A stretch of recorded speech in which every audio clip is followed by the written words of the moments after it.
Interfaith Worship, When the Sacred Becomes Profane, by Donnie Fuchs. Fact: Rabbi Pesach Woliki engages in radical interfaith worship and Torah study activities with evangelical missionaries. In 2015, Rabbi Woliki wrote an article for the Times of Israel defending interfaith prayer. His article was entitled, "When Interfaith Prayer is Not a Foreign Fire." In this article, Rabbi Woliki references a Rambam that he will refer to again in the future in defense of interfaith worship. It should be noted that further in the slide, I address Rabbi Woliki's usage of this Rambam. And as I will show when I reference that Rambam, I believe it is a distortion of the Rambam, and it is not a good example in defense of his interfaith worship. Recently, I put out a presentation entitled "When Rabbis Who Behave Like Pastors" to deal with Orthodox Jewish rabbis, the strange, shocking, disturbing phenomenon who engage in interfaith dialogue and prayer and teaching Torah with evangelical missionaries. Other activists who attempted to engage in civil discourse with him were given similar treatment. While he would not engage in a civil discussion with me, and indeed made efforts to prevent that from happening by blocking me, a colleague procured a copy of Rabbi Woliki's halachic sources from him. After cross-referencing the texts, I discovered that he was using a censored text of Maimonides when referencing the former's position involving the permissibility of Gentiles bringing sacrifices to the temple. To contextualize, it's very important to realize the backdrop of the Rambam and his philosophical and halachic approach to Christianity. It's very clear that he believed, and he said this without mincing words, that Christianity was idolatry. So that's very important off the cuff.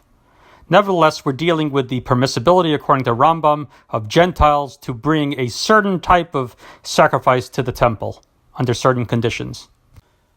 Rabbi Woliki attempts to justify his engagement in interfaith worship by citing a Rambam where the Rambam cites his position on the permissibility of Gentiles bringing sacrifices to the Jewish temple. But he uses a censored text of Maimonides. I will now read the censored text. Aval ha'akum, but this is an acronym for star worshipper in Hebrew. Ein mekabel mahem ela olot bilvad, shenemer umiyad beinecher lot lakrivu et lechem elokechem, vafilu olot ha'of, mekablin min ha'nachri, af al pi shehu oved avodah zarah. Now mind you, this again is the censored text. This is the version of Rambam that I favor. In this case, this is the Makbili, where the Mishnah Torah is all in one volume. It's the uncensored version. Now, while in this case the particular change of word that I'll reference, guy and goyim, doesn't matter as pertains to the halacha in this case, it does in other cases. And so when a rabbi uses a flawed source in an era when the best corrected versions of Rambam are available, that's quite problematic. Let's read a little within the brackets. Bet. V'echad anashim, whether it's men, echad nashim, or avadim, or women or slaves, mevian kol hakarbonot, they can bring all sacrifices. Avol hagoyim, not akum, goyim, meaning all Gentiles. It's not a pejorative term here. It's referring to nations. Any Gentile, ein mekabel lahem ela olot bilvad, right? And in this case, it's only burnt offerings. At the end of the paragraph, we see afilu olot ha'of, even these types of burnt offerings, birds, bekabel min hagai. Again, the use of the word gai, not akum, not star worshipper, not nachri, af al pi shehu avodah zarah. Even though he worships idols, but in this case he can indeed bring, if he follows the Jewish law, if he follows the Jewish teachings, if he follows our sovereignty, he can bring a certain type of carbon. Now this is the point. This is a very critical point. This has nothing in common with interfaith prayer. Whatever the failings of this particular Gentile, who may still be very far from worshiping Hashem correctly, he is under our rules. He is following our priests, our halacha. Whatever thoughts in his head, he must outwardly project a commitment to Hashem when he brings the korban. Furthermore, all the restrictions, what he can't bring, where he has to stand, how he has to behave, as far as being limited in where he could go. He can't do smicha, he can't lean on the animal. He can only bring the burnt offerings. He can't bring a sacrifice for, say, a korban asham. He must follow the halacha. This has nothing to do with interfaith prayer. And so this is a very, very important point. Because a rabbi who would cite this, Rambam of all people who was so strict vis-a-vis Christianity as a faith, to use this as an example to justify interfaith prayer, which is laden with so many problems with evangelical Christians, is an obscenity, is dishonest, and it's an egregious desecration of Hashem's name. Having failed terribly in his efforts to justify interfaith prayer with the Rambam, by distorting the Rambam, this personage then decided to distort Reb Moshe Feinstein in his Igros Moshe Orach Chaim Chelik Bet Siman Chaf Hey, whereby in the responsum, the issue of the short prayer for kids before school is addressed. In the Tshuva cited, Reb Moshe makes very clear, where he references that short prayer that regarding what children say in public schools, and that it's clear that there's no hint at Christianity, because schools were also made for Jews and other nationalities, and it's a wonderful country, and the leaders of the country are very noble, Anshe Chesed, and they don't want to impose their faith on the citizens. And so Reb Moshe explains, they made a text that really thought about this, and we don't have to be concerned that it was made with priests with intent, converting Jews to their faith. So he said it's not there's no prohibition. And there's no reason to suspect that it'll look bad, because they're praying together. It was intended for everyone, for his own faith and thought.